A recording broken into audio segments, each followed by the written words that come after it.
Hello అండి అందరికీ welcome to my channel. It's me Shanti. So నేనైతే వెంకటేశ్వర స్వామికి ఎంతో ప్రీతికరమైన 7 శనివారాల వ్రతం స్టార్ట్ చేశాను. ఇది ఫస్ట్ టైం కాదండి, ఆల్రెడీ ఇంతకుముందు ఒకసారి చేశాను. అప్పుడైతే ముడుపు కట్టుకుని మంచిగా 7 శనివారాలతో పాటు వడ్డీ వారం కూడా కంప్లీట్ చేశాను. సో స్వామివారి దయతో తిరుపతికి పిలుపు వచ్చింది, వెళ్ళాము, ముడుపు చెల్లించి వచ్చాము. సో లైఫ్ అంతా చాలా బాగుంది, హ్యాపీగా ఉంది. పూజ చేయడం వల్ల ఏదో తెలియని మనశ్శాంతి, హాయి, అది మాటల్లో చెప్పలేము, అది ఫీల్ అయిన వాళ్ళకే తెలుస్తుంది. సో నాకు అంతా బాగుంది, మంచిగా ఉంది. మళ్ళీ ఎందుకో చేయాలని అనిపించింది. సో మళ్ళీ అయితే స్టార్ట్ చేశాను అనమాట.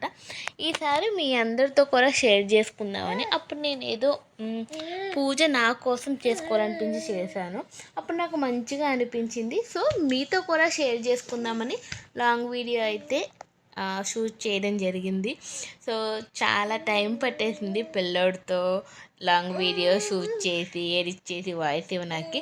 సో మీరందరూ తప్పకుండా సపోర్ట్ చేయాలి. సపోర్ట్ చేసి నాకు ఛానల్ని సబ్స్క్రైబ్ చేసుకోండి. ఇది అత్యంత శక్తివంతమైన వ్రతం. సో ఈ వ్రతం పూర్తి పూజా విధానం గురించి నేనైతే ఈ వీడియోలో షేర్ చేసుకుంటాను. సో చాలామందికి చాలా డౌట్స్ ఉంటాయి కదండి, అవి కూడా నేను ఈ వీడియోలో క్లియర్ చేస్తాను. సో ఆల్రెడీ నేను ఒకసారి చేసి ఉన్నాను కాబట్టి నాకు కొంచెం ఎక్స్పీరియన్స్ అయ్యింది. సో అందుకే మీ అందరితో కూడా షేర్ చేసుకుందామని అనిపించింది. సో ఈ పూజ చేయడం వల్ల వచ్చే ఫలితాలు అవన్నీ కూడా నేను చెప్తానండి. సో వీడియోని ఎక్కడ స్కిప్ చేయకుండా పూర్తిగా చూసేయండి. ముందుగా మనం వెంకటేశ్వర స్వామికి సెపరేట్గా ఒక పీఠం రెడీ చేసుకోవాలి. పూజా మందిరం పెద్దదైతే సో మీరు అక్కడే పూజ చేసుకోవచ్చు. ముందుగా శుభ్రం చేసుకున్న పీఠానికి పసుపు రాసి మంచిగా కుంకుమ బొట్లు పెట్టుకోవాలి. సో ఎక్కడైతే పీఠాన్ని పెడుతున్నామో ఆ ప్లేస్లో మంచిగా కడుక్కుని పసుపు రాసుకుని ముగ్గు అయితే వేసుకోవాలి.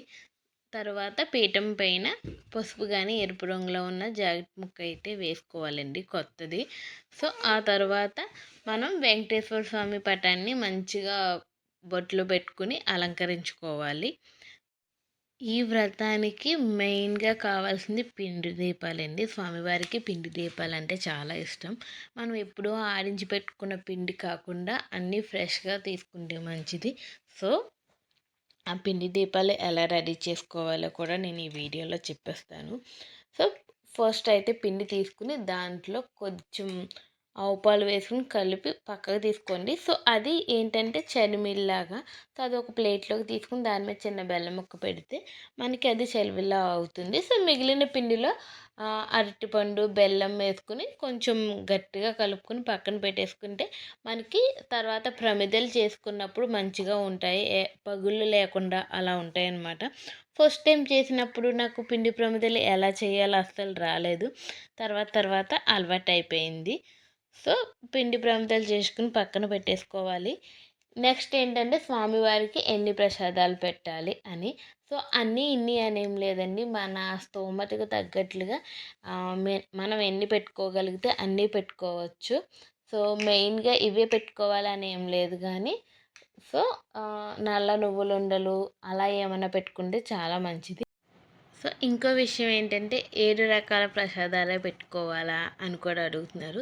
సో అవసరం లేదండి, ఆల్రెడీ చెప్పాను కదా, మన స్తోమతకు తగ్గట్టు ఎన్ని ప్రసాదాలన్నా పెట్టుకోవచ్చు. సో అన్నీ ఇన్ని అని ఏం లేదండి. సో నెక్స్ట్ వచ్చేసిన తర్వాత 7 ప్రమిదల్లో 7 ఒత్తులు కలిపి ఒక ఒత్తి కింద చేసుకుని సో మనం పూజ అయితే చేసుకోవాలి. దీనికి ఆవు నెయ్యి కానీ నువ్వుల నూనె కానీ వాడితే సో చాలా మంచిది. నేను ఎప్పుడూ కూడా నువ్వుల నూనెతోనే పూజ అయితే చేసుకుంటాను. సో ఫస్ట్ మనం వెంకటేశ్వర స్వామికి పూజ చేయడానికంటే ముందే వినాయకుడికి పూజ చేసుకోవాలి. సో నా దగ్గర వినాయకుడి విగ్రహం కానీ అలా ఏం లేదు. సో నేను పసుపుతోనే వినాయకుడిని చేసుకున్నాను. నా దగ్గర లక్ష్మీదేవి బొమ్మ కూడా ఉంది, చిన్నది వెండిది. సో అది కూడా పూజలో పెట్టుకున్నాను. ఫస్ట్ వినాయకుడికి అయితే పూజ చేసుకున్నాను. ఈ పూజ అనే కాదండి, మనం ఏ పూజ చేసుకున్నా ఫస్ట్ వినాయకుడికి పూజ చేసుకుంటాం కదా. సో అది మన సాంప్రదాయం. సో వినాయకుడికి పూజ అయిన తర్వాత లక్ష్మీదేవికి కూడా దండం పెట్టేసుకుని సో ఇంట్లో దేవుళ్ళకి కూడా పూజ చేసుకోవాలండి. ఫస్ట్ ఏంటంటే వెంకటేశ్వర స్వామికి పూజ అంటే నేను మా పూజా మందిరం దగ్గరే చేసుకుంటాను. ఇలా అని కాదు కానీ సో ఎప్పుడు ఏ పూజ చేసినా ఇంట్లో దేవుళ్ళకి పూజ ఫస్ట్ చేసుకోవాలి. మనం ఎప్పుడు బయటికి వెళ్ళినా కూడా ఇంట్లో పూజ చేసుకుని దండం పెట్టుకుని బయటికి వెళ్ళాలని మా అమ్మ చెప్తుంది. సో నేను అదే కంటిన్యూ అవుతాను. సో ఇంట్లో దేవుళ్ళకి పూజ చేసుకున్న తర్వాత సో వినాయకుడికి కూడా పూజ అయిన తర్వాత నేను వెంకటేశ్వర స్వామికి పూజ చేయడం స్టార్ట్ చేశాను. సో నేనైతే ఈరోజు ప్రసాదాలు క్షీరన్నం చేశాను. నెక్స్ట్ శనగలు ఉంటాయి కదండి, శనగలు నానబెట్టి తాలింపు పెట్టుకున్నాను. సో ఇంకా అరటిపళ్ళు మామిడి పళ్ళు అలా తీసుకొచ్చారు. 2 రకాల అరటిపళ్ళు మామిడి పళ్ళు కూడా తీసుకొచ్చారు. నేను ఇంకా చలివిడి ఇంకా పానకం కూడా పెట్టుకున్నాను. వీటితో నాకు కలిపి మొత్తం సో 7 ప్రసాదాలు కంప్లీట్ అయినవి. నేను ఈ వారం నల్ల నువ్వులు ఉండ చేయలేకపోయాను. సో నెక్స్ట్ వీక్ పెట్టుకుందాము అన్నట్లుగా. సో 7 దీపాలే కంపల్సరీ పెట్టాలా అంటున్నారు. అలా ఏం లేదండి, ఒక్కొక్కరులా చేస్తారు. అంటే ఏంటంటే సో ఒకళ్ళైతే మొదటి వారం ఒక దీపంతో స్టార్ట్ చేసి సెకండ్ వీక్ 2, థర్డ్ వీక్ 3 అలా చేసి ఫైనల్లీ 7 వారాలకి 7 దీపాలు కంప్లీట్ చేస్తారు. సో ఇది కూడా ఒక ప్రాసెస్ అన్నమాట. ఇంకొకటి ఏంటంటే ముడుపు కంపల్సరీ కట్టుకోవాలా అని అడుగుతున్నారు. ముడుపు కట్టుకోవాలా లేదా అనేది ఎవరికి వాళ్ళకి పర్సనల్ విషయం అండి అది. సో మీకు ఏదైనా బలమైన కోరుకుంటే అది తీరాలి అనే మనసులో ఉంటే డెఫినెట్లీ ముడుపు కట్టుకుంటే మంచిది. అలాగే ఈ ముడుపు కూడా మనం 7 శనివారాల వ్రతం చేస్తున్నప్పుడే కట్టుకోవాలి అని ఏం లేదండి. సో మీకు ఏదన్నా ఒక శనివారం మీ మనసుకి అనిపించినప్పుడు ముడుపు కట్టుకుంటే చాలా మంచిదంట నేను విన్నాను. సో ఈసారి నేను ముడుపు కట్టుకోలేదు, అంటే ఫస్ట్ వీక్ నాకు పాసిబుల్ అవ్వలేదు. సో ఈ 7 వీక్స్ కంప్లీట్ అయినప్పటికీ ఏదో ఒక వారం అయితే ముడుపు కూడా కట్టుకుందామని అనుకుంటున్నాను నేనైతే. సో 7 శనివారాల వ్రతం బుక్ అయితే మనకి పూజ స్టోర్లో దొరుకుతుంది. నేనైతే మొబైల్లోను లేకపోతే టీవీలోను పెట్టుకుని అయితే పూజ అయితే చేసుకుంటానండి. సో స్వామివారికి మెయిన్గా తులసి దళాలు అంటే చాలా చాలా ఇష్టం అంట. సో ఫస్ట్ మెయిన్గా తులసిమాల అయితే తీసుకున్నాము. నా చేతితోనే తులసిమాల కట్టాలని అనుకున్నాను. బట్ ఏంటంటే సో పూజ స్టోర్లో అదే దొరికేసింది తులసిమాల పువ్వులు అవన్నీ. ఒక్కొక్క వీక్ ఏమవుతుందంటే ఎంత వెతికినా మనకి తులసిమాల అయితే దొరకట్లేదు. సో ఈసారి అయితే ఇలా అనుకున్నానో లేదో అన్ని క్షణాల్లో నాకైతే దొరికేసినవి. సో ఒక్కొక్క వీక్ అయితే పువ్వులు కూడా దొరకవండి. అది చాలా ఆశ్చర్యంగా అనిపిస్తుంది అనమాట. సో పువ్వులు, తులసిమాల, తమలపాకులు ఇంకా అన్నీ ఏమనుకుంటే అవన్నీ మంచిగా దొరికినాయి. సో మనం ఈ ప్రసాదాలతో పాటు స్వామివారికి సెపరేట్గా తాంబూలం పెట్టుకోవాలి.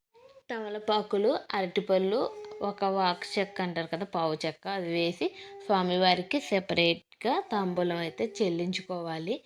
సో ఇంకొకటి ఏంటంటే ఈ ఒత్తుల్ని మనం అగ్గిపుల్లతో వెలిగించకూడదు అని చెప్తారు. సో అగరబత్తులతో కానీ లేకపోతే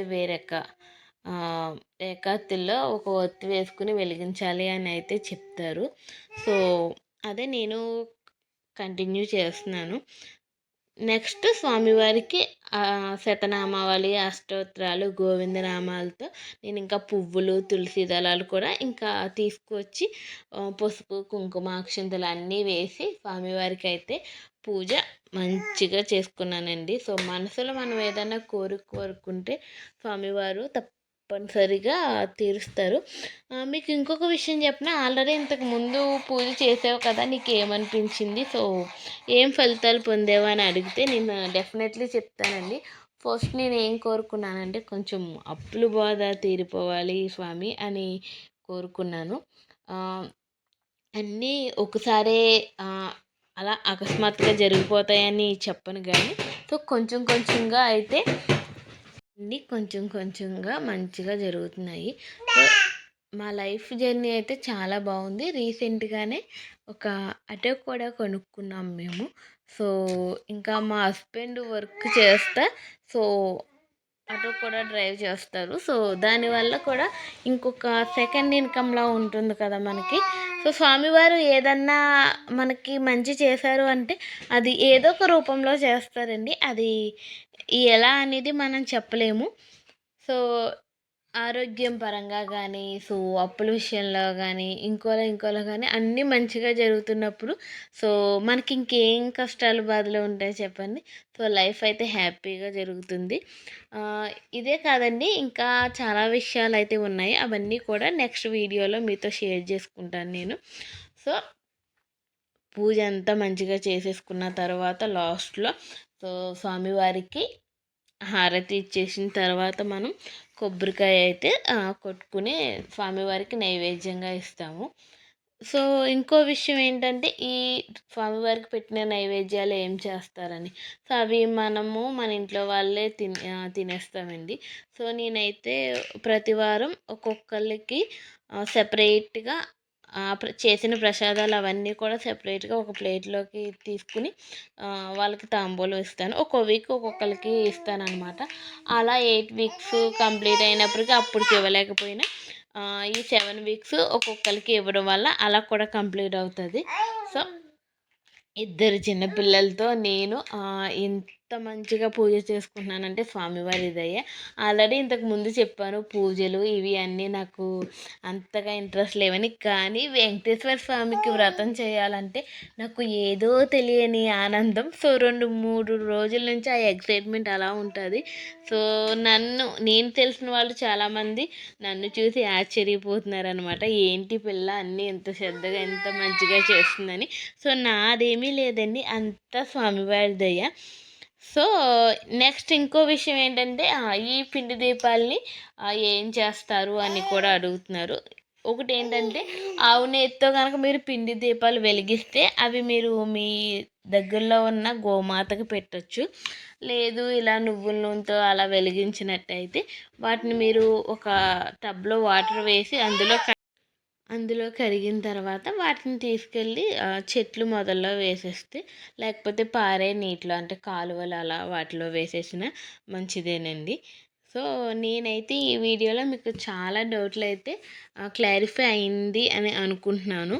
సో ఇంకేమన్నా డౌట్స్ ఉంటే మీరు నాకు కామెంట్ చేయండి. నేను తప్పకుండా నెక్స్ట్ వీడియోలో మీ కామెంట్స్కి రిప్లై ఇస్తాను.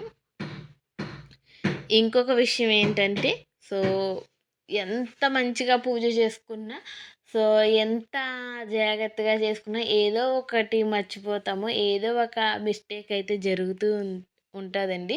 అది మానవ సహజం. సో ఈ పూజలో నేను చేసుకున్న పూజలో ఏమన్నా మీకు మిస్టేక్స్ అన్నీ కనిపిస్తే సో మీరు నాకు చెప్పండి. నెక్స్ట్ వీడియోలో అవన్నీ ఈ మిస్టేక్స్ ఏమీ కూడా లేకుండా నేను చూసుకుంటాను. ఎందుకంటే మీతో పోలిస్తే నేను చిన్నపిల్లనేనండి, చాలా చిన్నపిల్లని. సో నాకు అన్ని విషయాలు తెలియవు. నేను కూడా నేర్చుకుని ప్రతి ఒక్క విషయాన్ని నేను మీతో షేర్ చేసుకుంటున్నాను. సో నా పర్సనల్ లైఫ్లో నాకు వెంకటేశ్వర స్వామి చాలా మంచి చేశారు. సో ఆ విషయం నేను మీతో షేర్ చేసుకోవాలి, మీ అందరికీ కూడా తెలియాలని సో ఈ వీడియో అయితే చేస్తున్నాను. సో మీ లైఫ్లో కూడా మీకు మీ ఫేవరెట్ గాడ్ చేసిన మంచి విషయాలు సో మీకు ఏమనిపించినవి అలా ఏమన్నా ఉంటే నాతో తప్పకుండా కామెంట్ బాక్స్లో కామెంట్ చేసుకోండి. సో వీడియోకి అయితే లైక్ చేసి సో ఛానల్ని సబ్స్క్రైబ్ చేసుకుని సపోర్ట్ చేయండి. గోవిందా గో